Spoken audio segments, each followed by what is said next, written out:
అంటే చాలామంది కూడా నిత్యం దీపారాధన చేస్తూ ఉంటారు, పూజలు చేస్తూ ఉంటారు, ఆ భగవంతుడికి దగ్గరగా ఉంటారు, మాంసం మానేస్తారు, సంసారానికి దూరంగా ఉన్న వాళ్ళు చాలామంది ఉన్నారు. వాళ్ళకి దొరకని అదృష్టం కూడా మీకు దొరికిందని చెప్పొచ్చు. అంటే కొంతమంది ఏమంటున్నారంటే కీర్తి ప్రశాంతి గారు ఇదంతా కూడా ఒక ఫేమ్ కోసం చేస్తున్నారు, అంటే ట్రోల్ అవ్వటానికో లేకపోతే ఇంకా దేనికో చేస్తున్నారే తప్ప అసలు దేవుడు మాకే కనిపించలేదు, ఆవిడికి ఎలా కనిపించారు అంటూ కూడా చాలా మంది కొన్ని కామెంట్స్ పెట్టడం, కొంతమంది మిమ్మల్ని కూడా సూటి ప్రశ్నలు అడిగినవి కూడా చాలా వరకు ఉన్నాయి కూడా పెడతారు. సో వాళ్ళకి మీరు ఏం చెప్తారు? ఫేమ్ కోసం చేయడం అంటే ఎలా చేయాలి? మాట్లాడాలి అంటే ఎలాంటి కష్టం లేకుండా చేసేది ఫేమ్. ఫస్ట్ నువ్వేం కష్టపడకుండా చేసావు అంటే ఎస్ క్వశ్చన్ చేయొచ్చు. నువ్వు ఫేమ్ కోసం ఇలా అరుస్తున్నావు కెమెరా ముందు, నువ్వు ఫేమ్ కోసం ఇలా డాన్స్ చేస్తున్నావు, ఫేమ్ కోసం ఇలా చేస్తున్నావు అంటే నీ కష్టం ఏమి కనిపించకుండా నువ్వు ఫేమ్ కోరుకుంటున్నావు అనేదాన్ని క్వశ్చన్ చేయొచ్చు. అసలు ఫేమ్ అనేది ఎందుకు వస్తుందండి? ఊరికినే మన ఏమన్నా సంతలో కొనుక్కునే వస్తువు అదేమన్నా ఫేమ్ అనేది? అదొక అదృష్టం ఎవరికైనా, నేననే కాదండి, ఎవరికైనా. మనం కొనలేనిది వెళ్ళలేనిది ఏదైనా ఉందంటే పేరు. మీరు ఎంత డబ్బన్నా సంపాదించండి, ఆ డబ్బును పెట్టి పేరుని కొనలేం. అవును, అది ఎలా వస్తుంది? దేవుడు అనుగ్రహం ఉంటేనే వస్తుంది. ఎవరు ఏ ఫీల్డ్లో ఉన్నా సరే. నాకు తెలియదురా బాబు, నేను ఎలా నేను ఫేమ్ అయ్యాను నాకే అర్థం కావట్లేదు అని నేను ఫస్ట్ ఇంటర్వ్యూ నుంచి ఈ రోజు ఇప్పటి వరకు మీకు అదే చెప్తున్నా. అవును, ఫేమ్ కోసం చేసేది అయితే మన కష్టం ఎడిపోతుంది. మీరు ఒక వీడియో చూస్తున్నారండి, నా డ్రెస్ చూస్తున్నారు, నా అలంకరణ చూస్తున్నారు, వెనుక జరిగేది ఏంటి? అక్కడ ఎవరున్నారు? ఎవరు కూర్చున్నారు అక్కడ? కొంచెమన్నా భయం ఉందా? కొంతమందికి అసలు అనిపిస్తుందండి నాకు, మీకు అసలు దేవుడు అంటే భయం ఉందా? ఏం జరుగుతుంది? అయితే మామూలుగా మీరు ఒక ఇంటర్వ్యూ ఇచ్చిన తర్వాత కొంతమంది వల్ల మీరు కూడా ఫేక్ అనేది కొంచెం జనాల్లోకి వెళ్ళింది, కొంచెం మీరు అది కూడా ఫేస్ చేయడం జరిగింది ఒక్క ఇంటర్వ్యూ వల్ల. అంటే అది మంచి ఇంటర్వ్యూ అయినప్పటికీ ఆ తర్వాత వాళ్ళు చేసిన ఏదైతే బిహేవియర్ ఉందో అది మీకు కూడా కొంచెం ఒక చిన్న మచ్చ తీసుకొచ్చిందని చెప్పొచ్చా? నేనైతే అలా అనుకోవట్లేదండి. మచ్చ అని నేను ఎప్పుడు అనుకోను. నిజం నిలకడగా వస్తుంది, అబద్ధం ఊరంతా చుట్టొస్తుంది. నేను అది బాగా నమ్ముతాను. ఇప్పుడు ఫేమ్ అనేది కొనలేనిది, వెళ్ళలేనిది. అదేదో సంతలో కొనుక్కునే వస్తువు కాదు. ఎంత డబ్బైనా సంపాదించవచ్చు, కానీ ఫేమ్ అనేది దేవుడు ఇవ్వాలి. ఫేమ్ అని కూడా అనొద్దు దాన్ని. ఒక పేరు, మనం చేసే కష్టానికి ఒక విలువ, అది దేవుడే ఇవ్వాలి, అది ఎవరో ఇస్తే అవ్వదు. కొన్ని కామెంట్లు నేను కూడా చదివానండి, జనాలు అనే మాటలు కొన్ని నేను ఫేస్ చేశాను. కానీ నేను ఎందుకు పట్టించుకోను? నేను ఇంకా నాలాగే నేను ఎందుకున్నాను? మరి నేను ఎప్పుడు ఆపేయచ్చు కదా? ఒకవేళ నేను భయపడి ఉంటే ఇంకా వీడియోలు, నాకు జరిగే వింతలన్నీ నేను ఎందుకు చూపిస్తున్నాను అంటే, నాకు దేవుడిచ్చిన అదృష్టం. దేవుడు ఎలా నాకు కనిపిస్తున్నాడు, దేవుడు అంటే డైరెక్ట్గా దిగొస్తున్నాడు అని కూడా నేను చెప్పట్లే. నాకు ఏదో ఒక రూపంలో కనిపిస్తూ ఉంటాడు. దాన్ని నేను అందరికీ చూపిస్తున్నాను, వీడియోలు చేస్తున్నాను.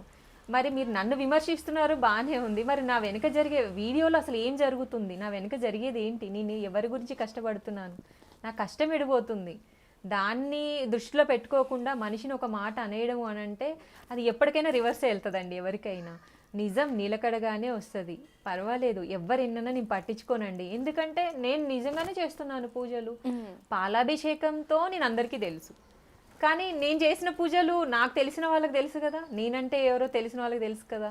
ప్రపంచమంతా తెలియాలంటే ఇప్పుడు వీధి దాటింది, ఇప్పుడు ఊరు దాటింది, మా జిల్లా దాటింది, ఇప్పుడు స్టేట్ దాటింది, అప్పుడు ప్రపంచానికి తెలుస్తుంది. నేను చేసిన కష్టం ఎక్కడికి పోదు. అలా అని నేను కష్టపడుతున్నానని నేను చెప్పలేదు ఎప్పుడు ఏ వీడియోలో కూడా.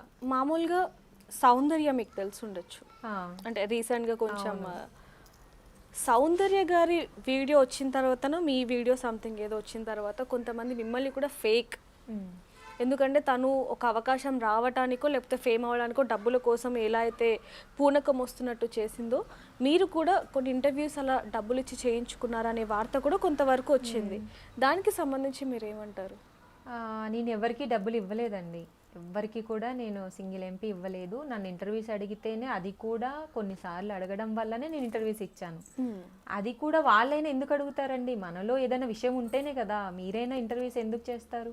ఎలా పడితే అలా ఎవరిని చేయరు కదా. ఏదో ఒక విషయం ఉంటుంది కదా, దాన్ని బట్టి అందరూ ఇంటర్వ్యూస్ చేశారు.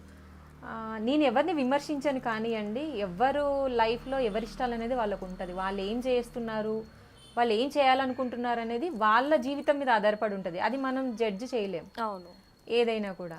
నాదైనా అంతే, నా మీద ఆధారపడి ఉంటుంది నేనేం చేసినా. సో నేను జెన్యున్గా ఫేకు అని అంటే ఈ రెండింటికి తేడా నేను ఒకటైతే చెప్పగలను, అంటే ఓపెన్గానే మాట్లాడుతున్నా. ఫేక్కి రియల్కి తేడా ఏంటి అంటే కష్టం కనిపించాలా. అవును. మరి కష్టం కనిపించినప్పుడు ఫేక్ ఎలా అవుతుంది?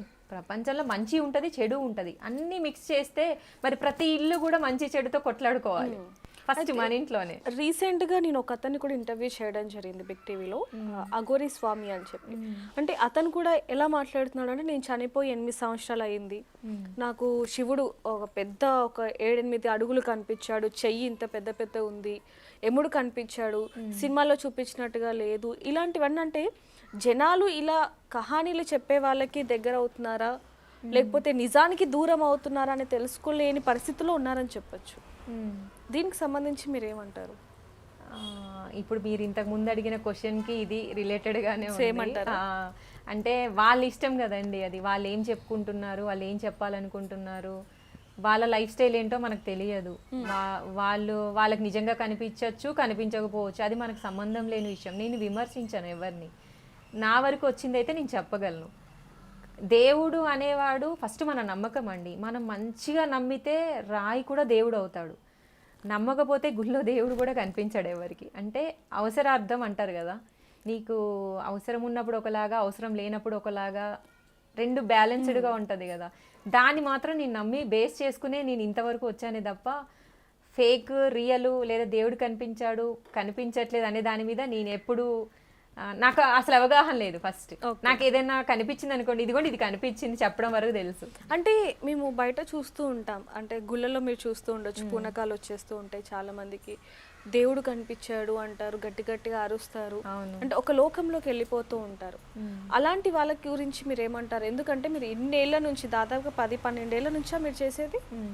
ఈ 12 ఏళ్ల నుంచి చేస్తున్నారు. ఈ రోజున అమ్మవారు ఒంటి మీదకి రావడం కానివ్వండి, లేకపోతే ఇంట్లో మీ అమ్మగారి మీదకైనా ఒంటి మీదకి వచ్చి పూనకం అంటే ఒక్కరి మీద వస్తే అనుకోవచ్చు, ఒకేసారి 5-6 మంది మీదకి వస్తుంది అనుకోవడాన్ని మీరేమంటారు దానికి సంబంధించి? నిజంగా దాంట్లో కూడా నాకు అంత తెలియదండి. నేను ఇన్ని పూజలు చేశాను కానీ అమ్మవారి మీదకి రావడము, పూనకాలు రావడము, అరవడాలు ఇలాంటిది నాకు ఎప్పుడు జరగలేదు. నాదంతా ఒక డిఫరెంట్గా ఉంటుంది. అంటే మనసుతో నేను నమ్మిన దైవం నాతో మాట్లాడుతుంది అంతవరకు నాకు తెలుసు.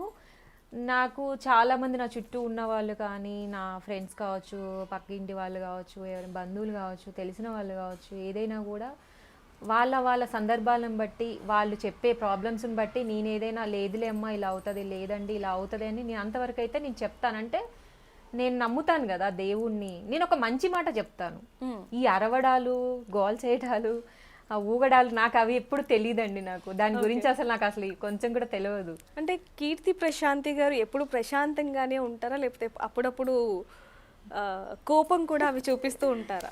కోపం కూడా వస్తుందండి. మరి మాకు ఇన్ని వీడియోస్లో ఎప్పుడు ప్రశాంతంగానే చిరునవ్వుతోనే ఉన్నారే తప్ప ఎక్కడ కోపం కనిపించదు. ఎలాంటి సందర్భంలో వస్తూ ఉంటుంది? కొంచెం తక్కువే.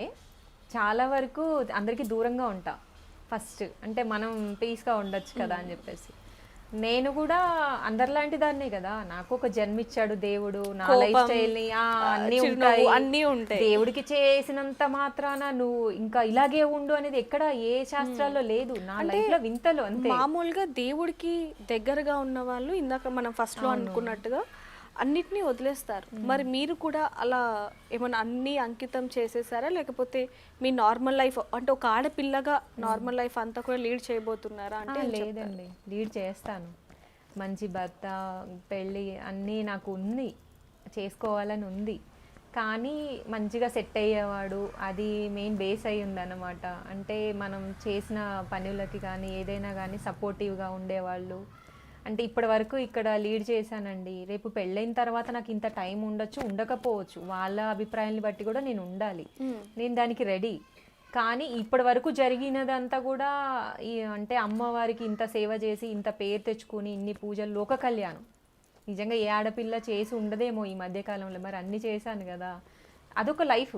నా పర్సనల్ లైఫ్ నాకు ఉంటుంది, నాకు అన్ని ఆశలు ఉన్నాయి, నేను కూడా అన్నీ ఆలోచించుకుంటూ ఉంటాను. దైవానికి వచ్చేసరికి అదొక పార్ట్.